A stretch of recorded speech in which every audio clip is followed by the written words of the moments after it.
यशस्वी शिंदे सध्या संपूर्ण भारतात चर्चा आहे ती या तरुणीबरोबर घडलेल्या घटनेची। यशस्वी मुंबईच्या उरण भागात राहणारी एक तरुणी। अचानक ही तरुणी आपल्या राहत्या घरातून बेपत्ता झाली। घरच्यांनी या तरुणीचा बराच शोध घेतला, परंतु आत्ता भेटेल मग भेटेल या आशेने घरचे तिची वाट पाहत होते। परंतु यशस्वीचा काही पत्ता लागला नाही आणि त्यामुळेच घरच्यांनी अखेर पोलिसांमध्ये तक्रार नोंदवली। तक्रार नोंदवून देखील बराच काळ उलटला होता, तरी यशस्वीचा काहीच पत्ता लागेना। घरच्यांचे डोळे यशस्वीच्या वाट पाहण्यात आसुसले होते।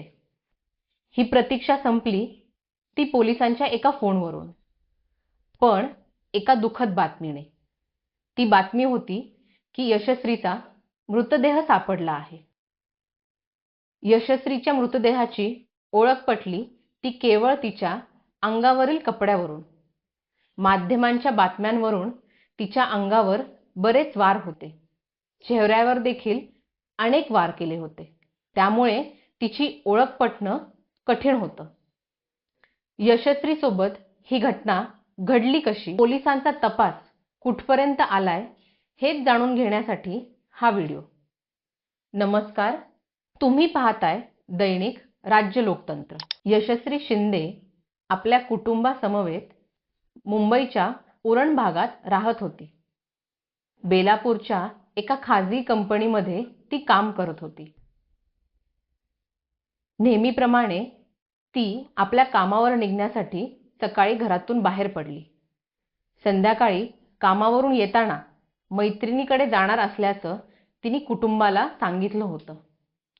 सगळं काही नेहमीप्रमाणे घडत होतं, परंतु फक्त 4:30 वाजेपर्यंत।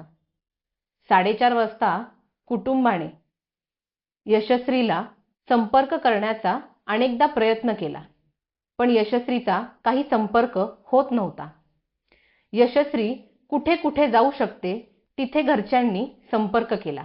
तिचे मित्रमैत्रिणी, नातेवाईक, कामावर असलेले सहकारी सगळ्यांना संपर्क केला, पण यशस्वीचा काहीच पत्ता लागत नव्हता। अनेक प्रयत्न केल्यानंतरही यशस्वीचा काहीच पत्ता लागेना, म्हणून घरच्यांनी अखेर पोलिसांकडे धाव घेतली।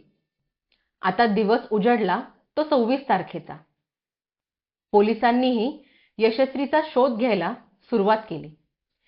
तिच्या शेवटच्या लोकेशनवर पोहोचले असता आणि विचारपूस केल्यावर तिने हाफ डे घेतला आहे असं समजलं। यशस्वीचे कॉल रेकॉर्ड्स चेक केल्यावर ती सतत एका फोनवर बोलत असल्याचं समोर आलं। दोघांमध्ये तासनतास गप्पा होत होत्या।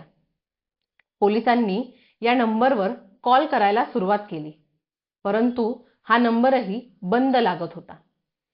या नंबरची संपूर्ण माहिती काढल्यानंतर हा नंबर दाऊद शेख नावाच्या इसमाचा असल्याचे पोलिसांना समजले।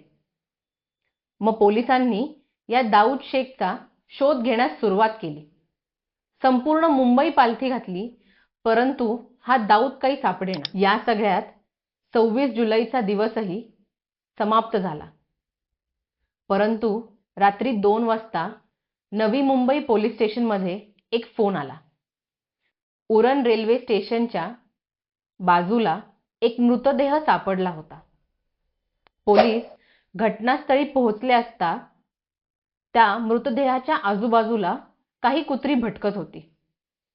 मृतदेहावर हातावर, पायावर, छातीवर आणि तोंडावरही वार केले होते, त्यामुळे तो मृतदेह फक्त एका मुलीचा आहे एवढंच सांगू शकता येत होतं। काही काळापूर्वीच यशस्वी शिंदेची बेपत्ता असल्याची तक्रार पोलिसांकडे होती, म्हणून लगोलग पोलिसांनी यशस्वीच्या कुटुंबाला हॉस्पिटलमध्ये बोलावून घेतले। यशस्वीचे घरचे हॉस्पिटलमध्ये पोहोचताच त्यांना मृतदेह दाखवण्यात आला। केवळ तिच्या अंगावरच्या कपड्यांनी ती यशस्वी असल्याचं घरच्यांनी गवाही दिली। सलग 2 दिवस बेपत्ता असलेली मुलगी घरी परतेल या आशेत असणाऱ्या यशस्वीच्या घरच्यांची प्रतीक्षा संपली, पण ती तिचा मृतदेह पाहून आता पोलिसांनीही ही घटना गांभीर्याने हाताळायला सुरुवात केली. यशस्वीच्या घरच्यांची विचारपूस केली असता तिच्या वडिलांनी दाऊद शेखवर संशय असल्याचे सांगितले. पोलिसांकडे तपासात दाऊद शेखचा नंबर आधीच हाती लागला होता. त्यामुळे मुख्य आरोपी म्हणून पोलिसांनी संपूर्ण फोकस दाऊद शेखवर धरला. दाऊद शेख मूळचा कर्नाटकचा असल्यामुळे पोलिसांची काही पथके राज्याबाहेर गेली. एकीकडे हे सुरू असताना इथे मात्र वातावरण तापलं होतं. जोपर्यंत आरोपी पोलिसांच्या कोठडीत येत नाही तोपर्यंत मृतदेह स्वीकारणार नाही, असं शिंदे कुटुंबियांनी सांगितलं.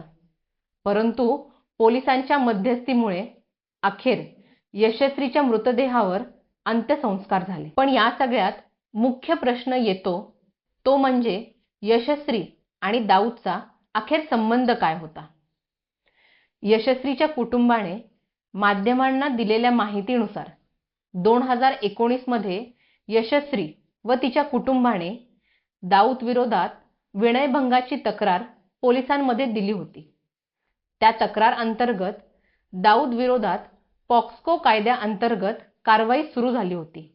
त्यामुळे काही काळ तो तुरुंगात देखील होता. तुरुंगातून सुटल्यानंतर तो कर्नाटकमध्ये ट्रक ड्रायव्हर म्हणून काम करत होता. यानंतर दाऊद पुन्हा यशस्वीला संपर्क साधत होता व त्या दोघांमध्ये बोलणंही होत होतं हे तिच्या कॉल रेकॉर्ड्सच्या हिस्ट्रीवरून समोर आलं. 25 तारखेच्या सीसीटीव्ही कॅमेरामध्ये दाऊद यशस्वीच्या मागे जाताना दिसत होता. दाऊदच्या काही मित्रमंडळींची चौकशी केल्यानंतर दाऊद शहापूरमध्ये असल्याचे समजले. स्थानिक पोलिसांच्या मदतीने मंगळवारी दाऊदला 7च्या सुमारास पोलिसांना बेड्या ठोकण्यात यश आलं. अटकेनंतर दाऊदने केलेल्या गुन्ह्याची कबुली दिली. अतिरिक्त आयुक्त साखोरे यांनी याबद्दल माध्यमांना माहिती दिली. आता दाऊदने हे नक्की का केलं हे अजून समोर आलेलं नाही. परंतु ही घटना घडली हे फार वाईट झालं. तुमचं या घटनेबद्दल काय मत आहे आम्हाला कमेंट करून नक्की कळवा. आणि जर चॅनलवर नवीन असाल तर चॅनलला सबस्क्राईब करायला विसरू नका. धन्यवाद.